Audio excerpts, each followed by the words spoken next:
The Secret Garden by G.K. Chesterton, narrated by Sam Kusi. Aristide Valentin, chief of the Paris police, was late for his dinner, and some of his guests began to arrive before him. These were, however, reassured by his confidential servant, Ivan, the old man with a scar and a face almost as grey as his moustache, who always sat at a table in the entrance hall, a hall hung with weapons. Valentin's house was perhaps as peculiar and celebrated as its master. It was an old house with high walls and tall poplars, almost overhanging the Seine, but the oddity, and perhaps the police value of its architecture, was this: that there was no ultimate exit at all, except through this front door, which was guarded by Ivan and the armory. The garden was large and elaborate, and there were many exits from the house into the garden, but there was no exit from the garden into the world outside.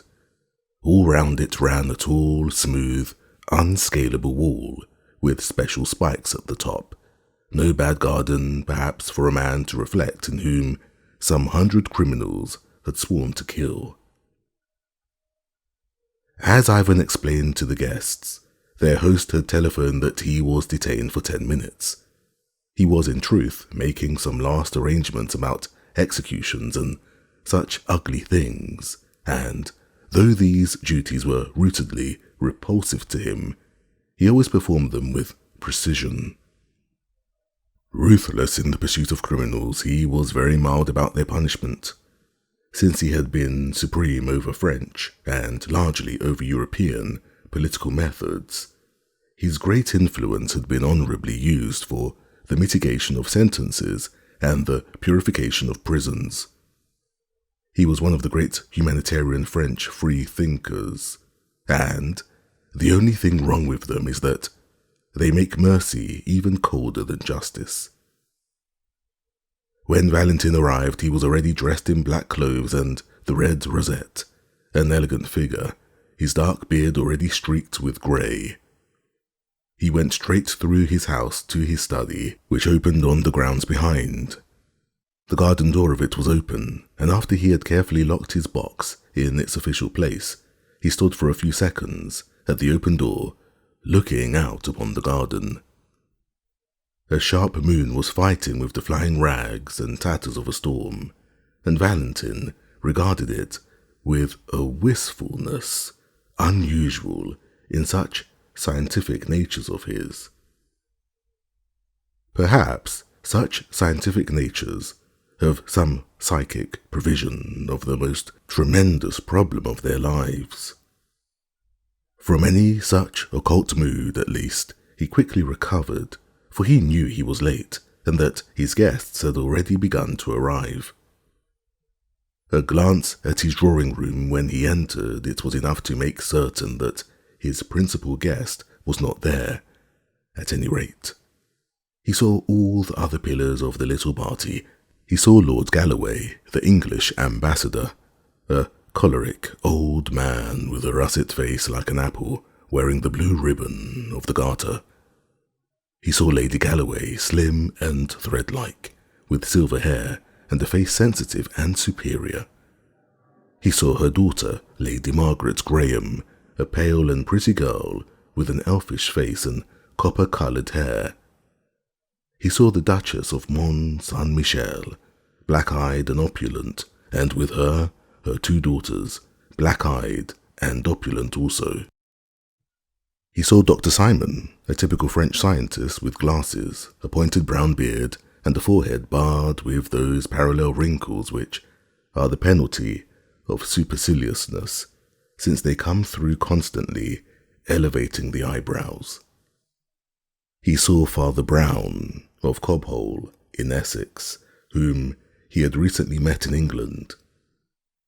He saw, perhaps with more interest than any of these, a tall man in uniform, who had bowed to the Galloways without receiving any very hearty acknowledgement, and who now advanced alone to pay his respects to his host. This was Commandant O'Brien, of the French Foreign Legion. He was a slim yet somewhat swaggering figure, clean-shaven, dark-haired, and blue-eyed, and as seemed natural in an officer of that famous regiment of victorious failures and successful suicides, he had an air at once dashing and melancholy.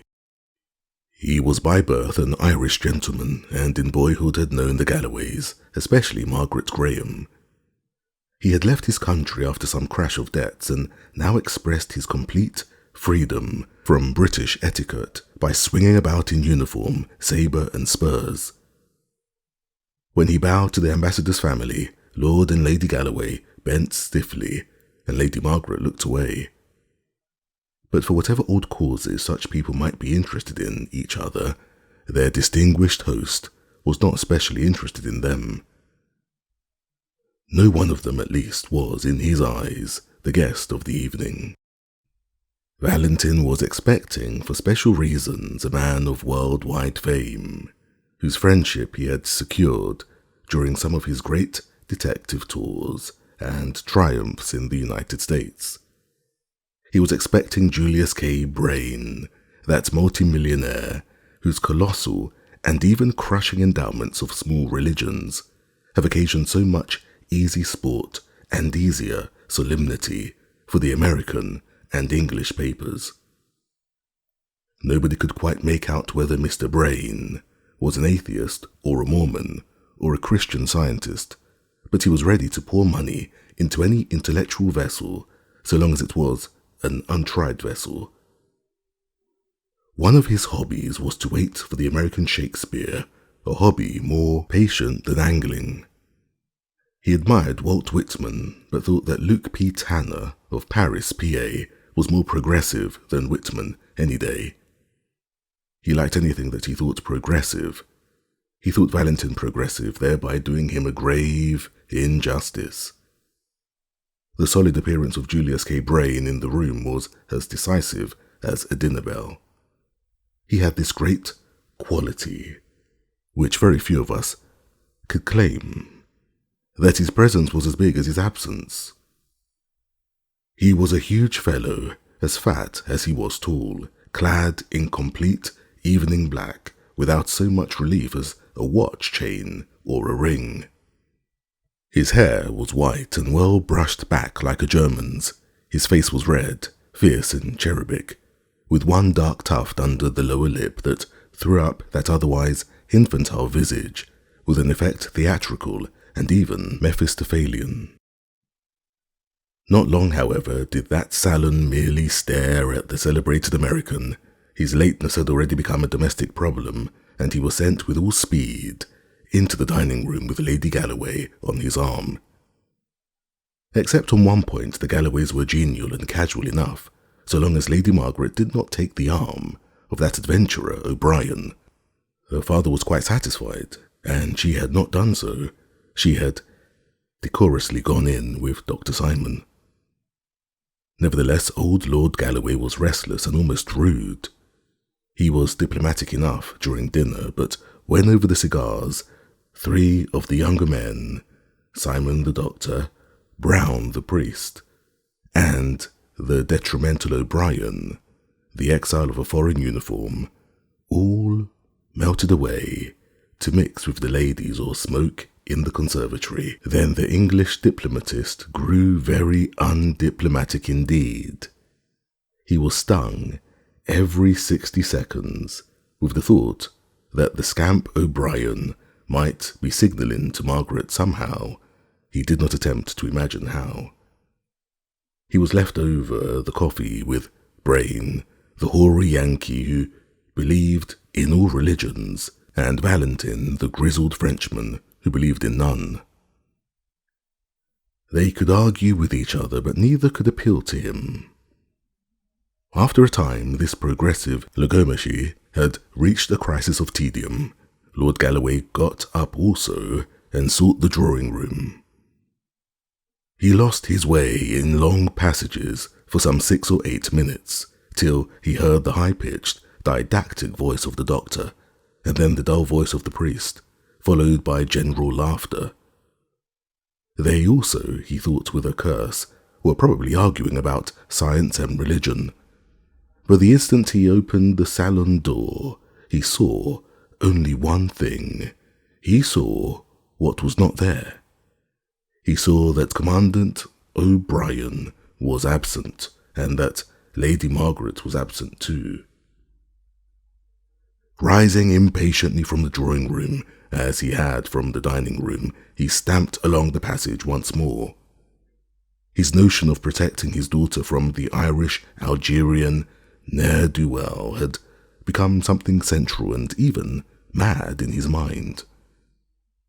As he went towards the back of the house, where was Valentin's study, he was surprised to meet his daughter, who swept past with a white, scornful face, which was a second enigma.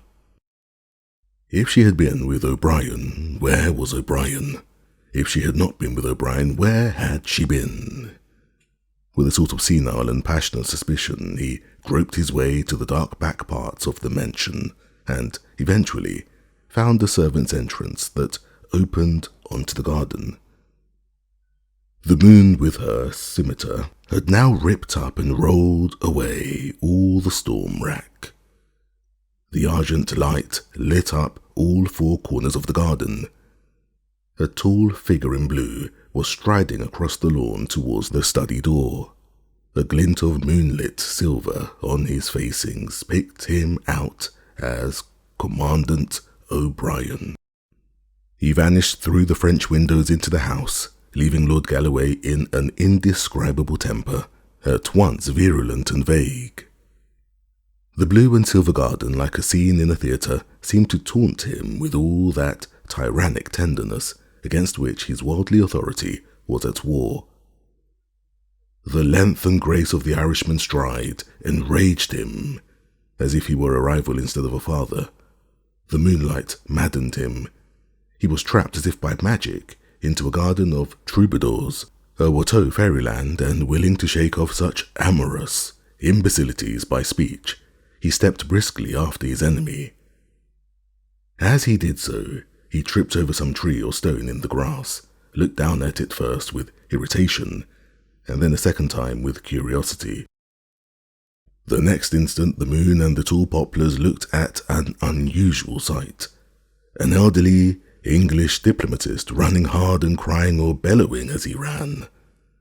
His hoarse shouts brought a pale face to the study door, the beaming glasses and worried brow of Dr. Simon, who heard the nobleman's first clear words. Lord Galloway was crying. A corpse in the grass, a blood-stained corpse. O'Brien at last had gone utterly out of his mind. "We must tell Valentin at once," said the doctor, when the other had brokenly described all that he had dared to examine. "It is fortunate that he's here." And even as he spoke, the great detective entered the study, attracted by the cry. It was almost amusing to note his typical transformation. He had come with the common concern of a host and a gentleman, fearing that some guest or servant was ill. When he was told the gory fact, he turned with all his gravity instantly bright and businesslike, for this, however abrupt and awful, was his business. "Strange, gentlemen," he said as they hurried out into the garden, "that I should have hunted mysteries all over the earth, and now one comes and settles in my own backyard. But where is this place?" They crossed the lawn less easily, as a slight mist had begun to rise from the river, but under the guidance of the shaken Galloway, they found the body sunken in deep grass, the body of a very tall and broad-shouldered man. He lay face downwards, so they could only see that his big shoulders were clad in black cloth, and that his big head was bald, except for a wisp or two of brown hair that clung to his skull like wet seaweed. A scarlet serpent of blood crawled from under his fallen face. "At least," said Simon, with a deep and singular intonation, "he is none of our party." "Examine him, doctor," cried Valentin, rather sharply. "He may not be dead." The doctor bent down. "He's not quite cold, but I'm afraid he is dead enough," he answered. "Just help me to lift him up." They lifted him carefully an inch from the ground, and all doubts as to his being really dead were settled at once and frightfully. The head fell away. It had been entirely sundered from the body. Whoever had cut his throat had managed to sever the neck as well. Even Valentin was slightly shocked. "He must have been as strong as a gorilla," he muttered. Not without a shiver, though he was used to anatomical abortions, Dr. Simon lifted the head. It was slightly slashed about the neck and jaw, but the face was substantially unhurt. It was a ponderous yellow face, at once sunken and swollen, with a hawk-like nose and heavy lids, a face of a wicked Roman emperor, with perhaps a distant touch of a Chinese emperor. All present seemed to look at it with the coldest eye of ignorance. Nothing else could be noted about the man except that as they had lifted his body, they had seen underneath it a white gleam of a shirt front defaced with a red gleam of blood.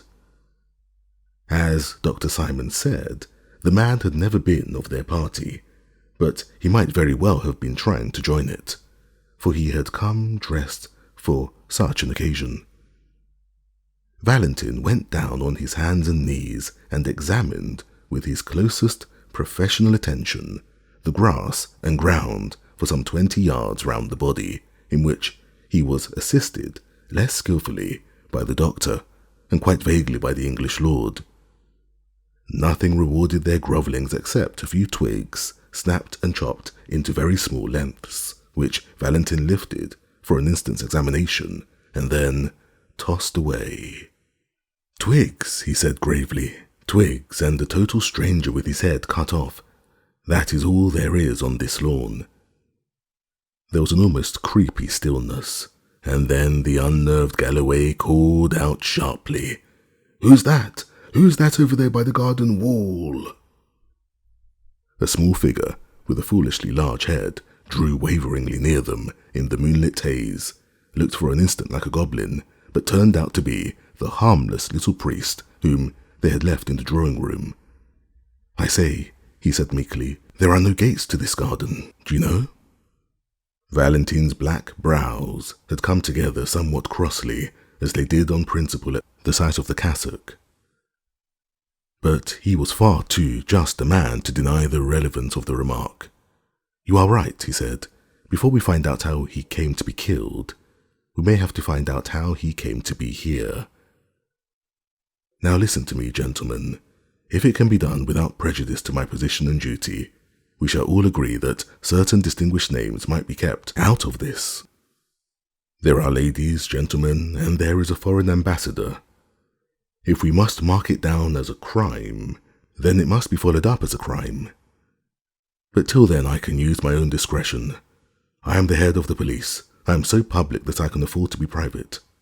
Please heaven, I will clear every one of my own guests before I call in my men to look for anybody else. Gentlemen, upon your honour, you will none of you leave the house till tomorrow at noon.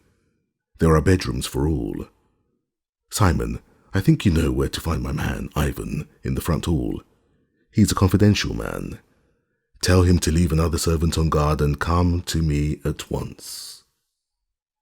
Lord Galloway, you are certainly the best person to tell the ladies what had happened and prevent a panic. They also must stay. Father Brown and I will remain with the body." When this spirit of the captain spoke in Valentin, he was obeyed like a bugle. Dr. Simon went through to the armory and routed out Ivan, the public detective's private detective. Galloway went to the drawing-room and told the terrible news tactfully enough, so that by the time the company assembled there, the ladies were already startled and already soothed. Meanwhile, the good priest and the good atheist stood at the head and foot of the dead man, motionless in the moonlight, like symbolic statues of their two philosophies of death. Ivan, the confidential man with the scar and the moustache, came out of the house like a cannonball and came racing across the lawn to Valentin like a dog to his master. His livid face was quite lively with the glow of this domestic detective story, and it was with almost unpleasant eagerness that he asked his master's permission to examine the remains. "Yes, look if you like, Ivan," said Valentin, "but don't be long. We must go in and thrash this out in the house." Ivan lifted the head and then almost let it drop. "Why," he gasped, it isn't, it can't be. Do you know this man, sir?" "No," said Valentin indifferently. "We had better go inside." Between them they carried the corpse to a sofa in the study, and then all made their way to the drawing room. The detective sat down at a desk quietly, and even without hesitation, but his eye was the iron eye of a judge at assize. He made a few rapid notes upon paper in front of him, and then said shortly, "Is everybody here?" "Not Mr. Brain," said the Duchess of Mont Saint-Michel, looking round. "No," said Lord Galloway in a hoarse, harsh voice. "And not Mr. Neil O'Brien, I fancy. I saw that gentleman walking in the garden when the corpse was still warm." "Ivan," said the detective, "go and fetch Commandant O'Brien and Mr. Brain. Mr. Brain, I know, is finishing a cigar in the dining room. Commandant O'Brien, I think, is walking up and down the conservatory. I'm not sure." The faithful attendant flashed from the room, and, before anyone could stir or speak, Valentin went on with the same soldierly swiftness of exposition. "Everyone here knows that a dead man has been found in the garden, his head cut clean from his body. Dr. Simon, you have examined it. Do you think that to cut a man's throat like that would need great force? Or, perhaps, only a very sharp knife?" "I should say that it could not be done with a knife at all," said the pale doctor. "Have you any thought," resumed Valentin, "of a tool with which it could be done? Speaking within modern probabilities, I really haven't," said the doctor, arching his painful brows. "It's not easy to hack a neck through, even clumsily, and this was a very clean cut. It could be done with a battle-axe or an old headsman's axe, or an old two-handed sword."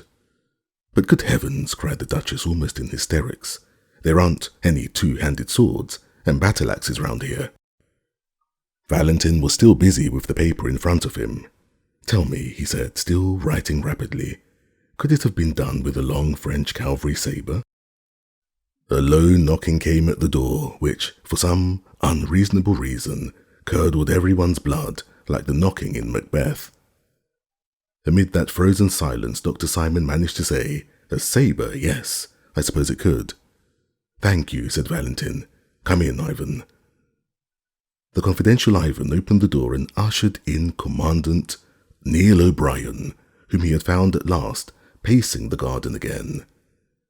The Irish officer stood up, disordered and defiant, on the threshold. "What do you want with me?" he cried. "Please sit down," said Valentin in pleasant, level tones. "Why, you aren't wearing your sword. Where is it?" "I left it on the library table," said O'Brien, his brogue deepening in his disturbed mood. "It was a nuisance. It was getting—" "Ivan," said Valentin, "please go and get the Commandant's sword from the library." Then, as the servant vanished, "Lord Galloway says he saw you leaving the garden just before he found the corpse. What were you doing in the garden?" The Commandant flung himself recklessly into a chair. "Oh," he cried in pure Irish, "admiring the moon, communing with nature, me boy." A heavy silence sank and endured, and at the end of it came again that trivial and terrible knocking. Ivan reappeared, carrying an empty steel scabbard. "This is all I can find," he said. "Put it on the table," said Valentin, without looking up. There was an inhumane silence in the room, like that sea of inhuman silence round the dock of the condemned murderer. The Duchess's weak exclamations had long ago died away. Lord Galloway's swollen hatred was satisfied and even sobered. The voice that came was quite unexpected. "I think I can tell you," cried Lady Margaret, in that clear, quivering voice with which a courageous woman speaks publicly. "I can tell you what Mr. O'Brien was doing in the garden, since he is bound to silence. He was asking me to marry him.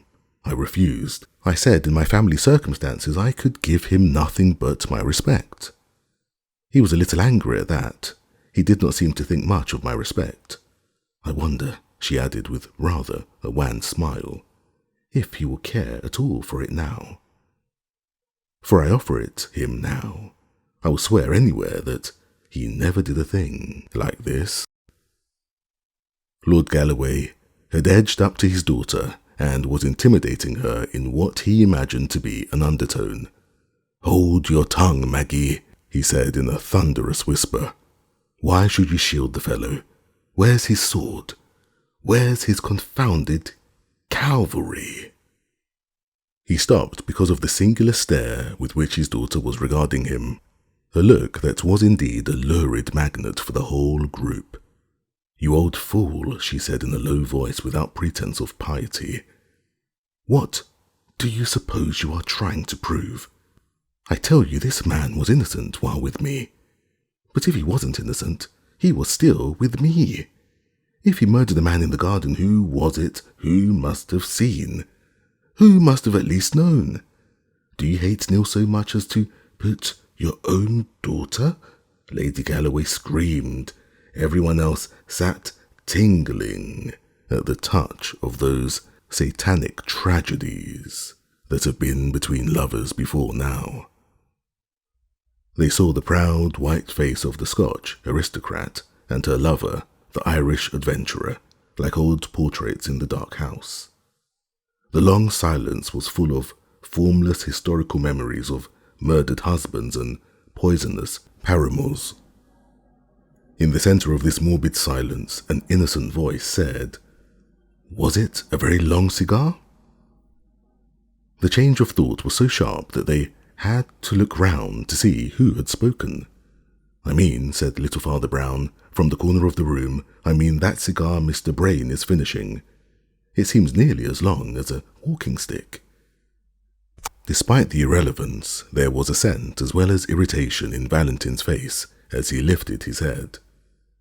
"Quite right," he remarked sharply. "Ivan, go and see about Mr. Brain again, and bring him here at once. The instant of factotum has closed the door." Valentin addressed the girl with an entirely new earnestness. "Lady Margaret," he said, "we all feel, I'm sure, both gratitude and admiration for your act in rising above your lower dignity and explaining the Commandant's conduct. But there is a hiatus still. Lord Galloway, I understand, met you passing from the study to the drawing-room, and it was only some minutes afterwards that he found the garden and the Commandant still walking there." "You have to remember," replied Margaret, with a faint irony in her voice, "that I had just refused him, so we should scarcely have come back arm in arm. He is a gentleman anyhow, and he loitered behind, and so got charged with murder." "In those few moments," said Valentin gravely, "he might really—" The knock came again, and Ivan put in his scarred face.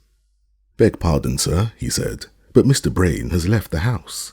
"Left?" cried Valentin, and rose, for the first time, to his feet. "Gone, scooted, evaporated," replied Ivan, in humorous French. "His hat and coat are gone, too, and I'll tell you something to cap it all. I ran outside the house to find any traces of him, and I found one, and a big trace too." "What do you mean?" asked Valentin. "I'll show you," said his servant, and reappeared with a flashing naked cavalry sabre, streaked with blood about the point and edge.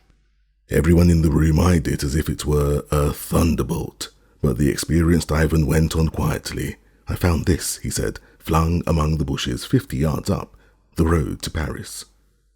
"In other words, I found it just where your respectable Mr. Brain threw it when he ran away. There was again a silence, but of a new sort. Valentin took the sabre, examined it, reflected with unaffected concentration of thought, and then turned a respectful face to O'Brien. "Commandant," he said, "we trust you will always produce this weapon if it is wanted for police examination." "Meanwhile," he added, slapping the steel back in the ringing scabbard, "let me return you your sword." At the military symbolism of the action, the audience could hardly refrain from applause. For Neil O'Brien, indeed, that gesture was the turning point of existence. By the time he was wandering in the mysterious garden again in the colours of the morning, the tragic futility of his ordinary mien had fallen from him. He was a man with many reasons for happiness. Lord Galloway was a gentleman and had offered him an apology. Lady Margaret was something better than a lady, a woman at least, and had, perhaps, given him something better than an apology, as they drifted among the old flower beds before breakfast. The whole company was more light-hearted and humane, for though the riddle of the death remained, the load of suspicion was lifted off them all, and sent flying off to Paris with a strange millionaire, a man they hardly knew. The devil was cast out of the house. He had cast himself out. Still the riddle remained, and when O'Brien threw himself on the garden seat beside Dr. Simon, that keenly scientific person at once resumed it. He did not get much talk out of O'Brien, whose thoughts were on pleasanter things. "I can't say it interests me much," said the Irishman frankly, "especially as it seems pretty plain now. Apparently Brain hated this stranger for some reason, lured him into the garden, and killed him with my sword. Then he fled to the city, tossing the sword away as he went. By the way, Ivan tells me the dead man had a Yankee dollar in his pocket. So, he was a countryman of Brain's, and that seems to clinch it. I don't see any difficulties about the business." "There are 5 colossal difficulties," said the doctor quietly, "like high walls within walls. Don't mistake me, I don't doubt that Brain did it. His flight, I fancy, proves that. But as to how he did it. First difficulty. Why should a man kill another man with a great hulking sabre, when he can almost kill him with a pocket knife and put it back in his pocket? Second difficulty. Why was there no noise or outcry? Does a man commonly see another come up waving a scimitar and offer no remarks? Third difficulty. A servant watched the front door all the evening, and a rat cannot get into Valentin's garden anywhere. How did the dead man get into the garden? Fourth difficulty. Given the same conditions, how did Brain get out of the garden? And the fifth, said Neil, with eyes fixed on the English priest who was coming slowly up the path, is a trifle, I suppose, said the doctor, but I think an odd one. When I first saw how the head had been slashed, I suppose the assassin had struck more than once, but on examination, I found many cuts across the truncated section. In other words, they were struck after the head was off. Did Brain hate his foe so fiendishly that he stood sabring his body in the moonlight? Horrible, said O'Brien, and shuddered. The little priest Brown had arrived while they were talking, and had waited with characteristic shyness till they had finished. Then he said awkwardly, I say I'm sorry to interrupt, but I was sent to tell you the news. News? Repeated Simon, and stared at him rather painfully through his glasses. Yes, I'm sorry, said Father Brown mildly. There's been another murder, you know. Both men on the seat sprang up, leaving it rocking. And what's stranger still, continued the priest, with his dull eye on the rhododendrons, it's the same disgusting sort. It's another beheading. They found the second head actually bleeding into the river, a few yards along Brain's road to Paris, so they suppose that he— Great heaven, cried O'Brien, is Brain a monomaniac? There are American vendettas, said the priest impassively. Then, he added, they want you to come to the library and see it. Commandant O'Brien followed the others towards the inquest, feeling decidedly sick. As a soldier, he loathed all this secretive carnage. Where were these extravagant amputations going to stop? First, one head was hacked off, and then another. In this case, it was not true that two heads were better than one. As he crossed the study, he almost staggered at a shocking coincidence. Upon Valentin's table lay the coloured picture of yet a third bleeding head, and it was the head of Valentin himself. A second glance showed him it was only a nationalist paper called the Guillotine, which every week showed one of its political opponents with rolling eyes and writhing features just after execution, for Valentin was an anti-clerical of some note. But O'Brien was an Irishman with a kind of chastity, even in his sins, and his gorge rose against that great brutality of the intellect which belongs only to France. He felt Paris as a whole, from the grotesque on the Gothic churches to the gross caricatures in the newspapers. He remembered the gigantic jests of the Revolution. He saw the whole city as one ugly energy, from the sanguinary sketch lying on Valentin's table up to where, above a mountain and forest of gargoyles, the great devil grins on Notre Dame. The library was long, low and dark. What light entered it shot from under low blinds and had still some of the ruddy tinge of morning. Valentin and his servant Ivan were waiting for them at the upper end of a long, slightly sloping desk on which lay the mortal remains, looking enormous in the twilight. The big black figure and yellow face of the man found in the garden confronted them essentially unchanged. The second head, which had been fished from among the river reeds that morning, lay streaming and dripping beside it. Valentin's men were still seeking to recover the rest of this second corpse, which was supposed to be afloat.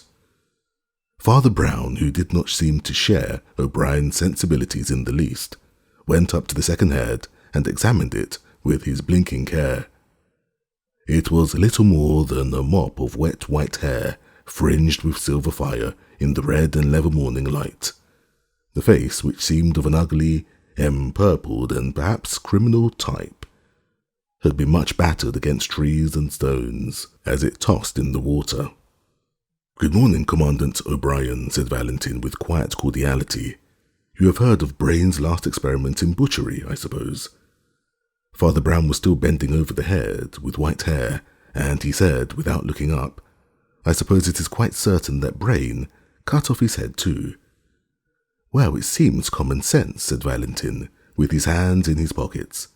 "Killed in the same way as the other, found within a few yards of the other, and sliced by the same weapon which we know he carried away." Yes, I know," replied Father Brown submissively. "Yet, I doubt whether Brain could have cut off this head." "Why not?" inquired Dr. Simon, with a rational stare.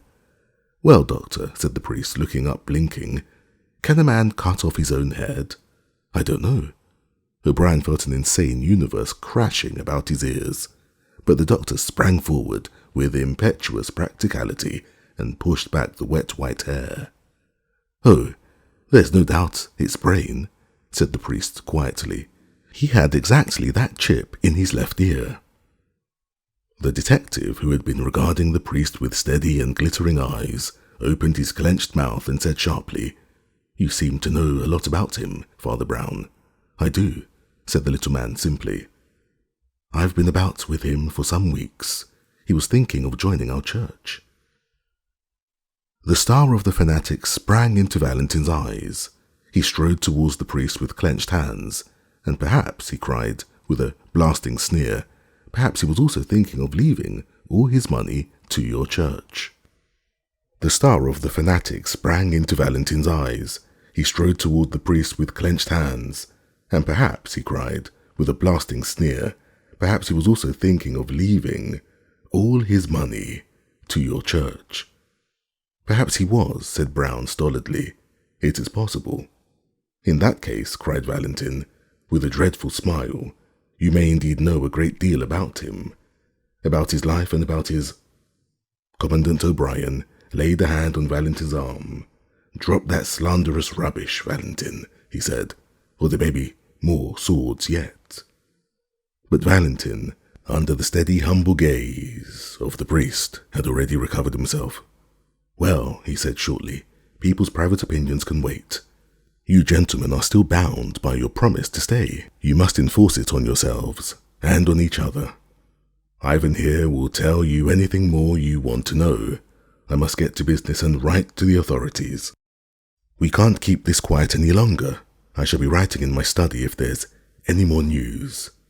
Is there any more news, Ivan? Asked Dr. Simon, as the chief of police strode out of the room.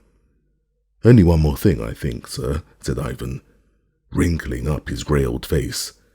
But that's important too, in its way.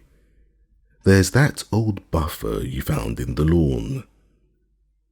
And he pointed without pretense of reverence at a big black body with the yellow head. We found out who he is anyhow. Indeed, cried the astonished doctor. And who is he? His name was Arnold Becker, said the under-detective, though he went by many aliases. He was a wandering sort of scamp, and is known to have been in America, so that was where Brain got his knife into him. We didn't have much to do with him ourselves, for he worked mostly in Germany. We've communicated, of course, with the German police, but oddly enough, there was a twin brother of his named Louis Becker, whom we had a great deal to do with. In fact, we found it necessary to guillotine him only yesterday. Well, it's a rum thing, gentlemen, but when I saw that fellow flat on the lawn, I had the greatest jump of my life. If I hadn't seen Louis Becker guillotined with my own eyes, I'd have sworn it was Louis Becker lying there in the grass. Then, of course, I remembered his twin brother in Germany, and following up the clue. The explanatory Ivan stopped for the excellent reason that nobody was listening to him. The commandant and the doctor were both staring at Father Brown, who had sprung stiffly to his feet and was holding his temples tight, like a man in sudden and violent pain. Stop, stop, stop, he cried. Stop talking a minute, for I see half. Will God give me strength? Will my brain make the one jump and see all? Heaven help me. I used to be very good at thinking. I could paraphrase any page in Aquinas once. Will my head split, or will it see? I see half. I only see half. He buried his head in his hands and stood in a sort of rigid torture of thought or prayer, while the other three could only go on staring at this last prodigy of their wild 12 hours. When Father Brown's hands fell, they showed a face quite fresh and serious like a child's. He heaved a huge sigh and said, "Let us get this said and done with as quickly as possible. Look here, this will be the quickest way to convince you all of the truth." He turned to the doctor. "Dr. Simon," he said, "you have a strong headpiece, and I heard you this morning asking the 5 hardest questions about this business. Well, if you will ask them again, I will answer them." Simon's pince-nez dropped from his nose in his doubt and wonder, but he answered at once. "Well, the first question, you know, is why a man should kill another with a clumsy sabre at all, when a man can kill with a bodkin." "A man cannot behead with a bodkin," said Brown calmly, "and for this murder beheading was absolutely necessary." "Why?" asked O'Brien with interest. "And the next question?" asked Father Brown. "Well, why didn't the man cry out or anything?" asked the doctor. Sabres in gardens are certainly unusual. Twigs, said the priest gloomily, and turned to the window which looked on the scene of death. No one saw the point of the twigs. Why should they lie on that lawn? Look at it. So far from any tree. They were not snapped off, they were chopped off. The murderer occupied his enemy with some tricks with the sabre, showing how he could cut a branch in mid-air, or what not. Then, while his enemy bent down to see the result, a silent slash, and the head fell.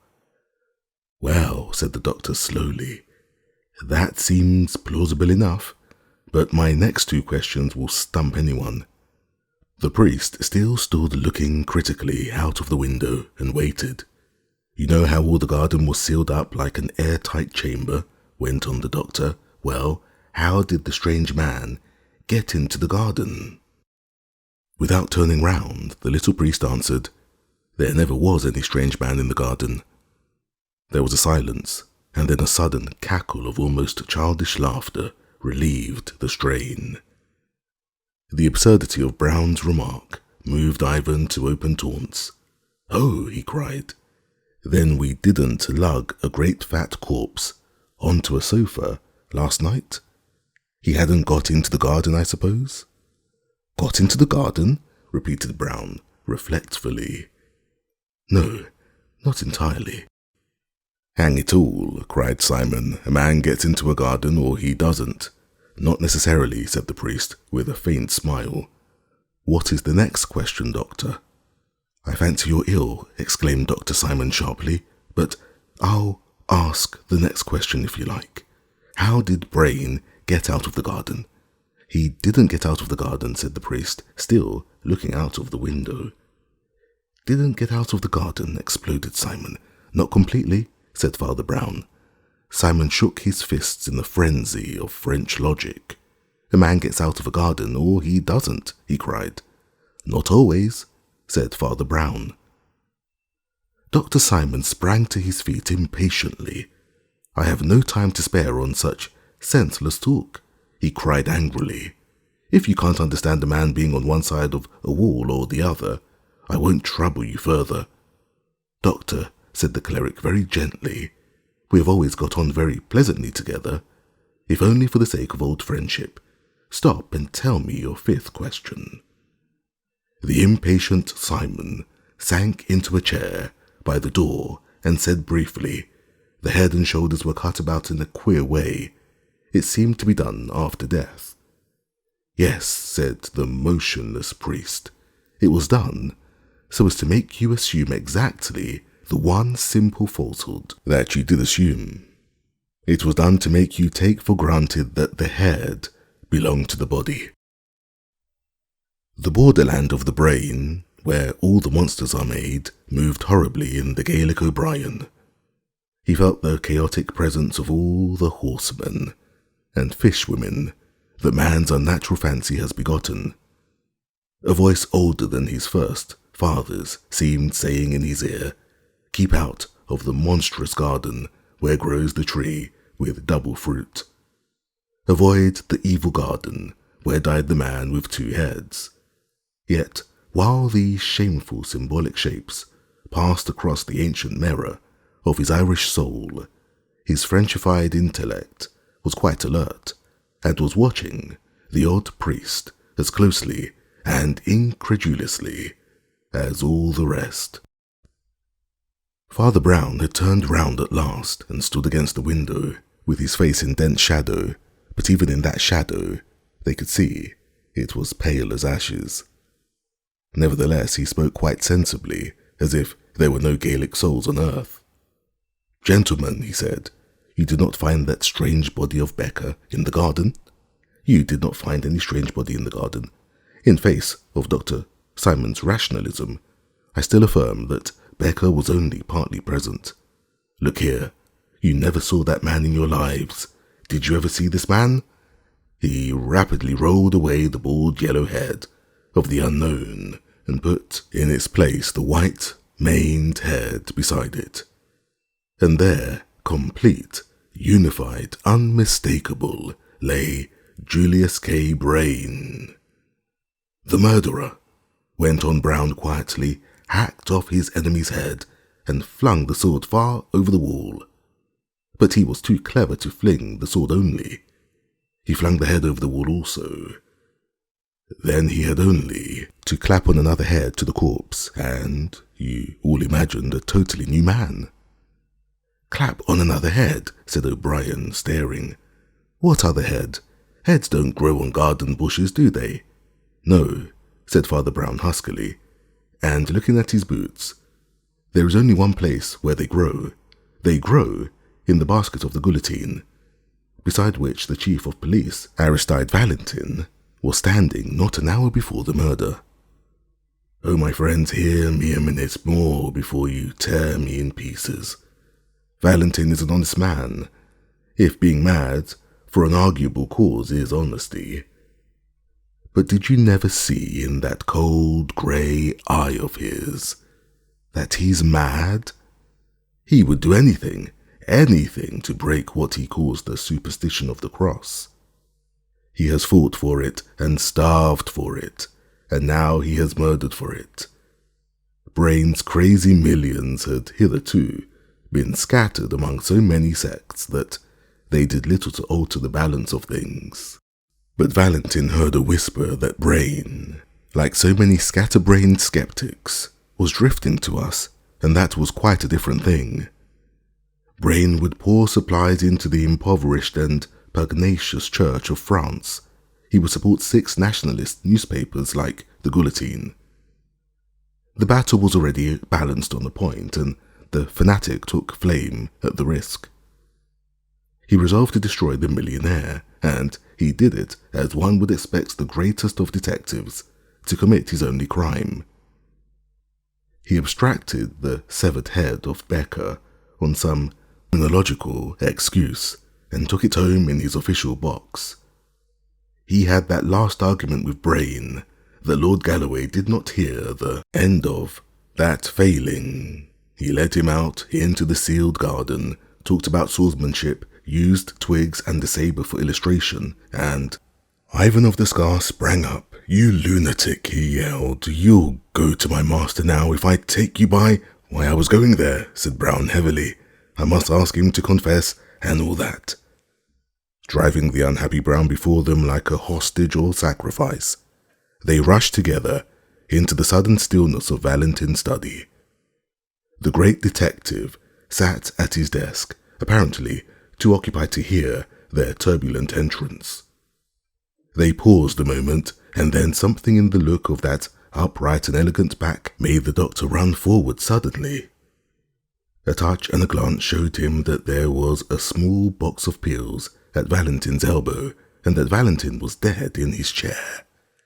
And on the blind face of the suicide was more than the pride of Cato.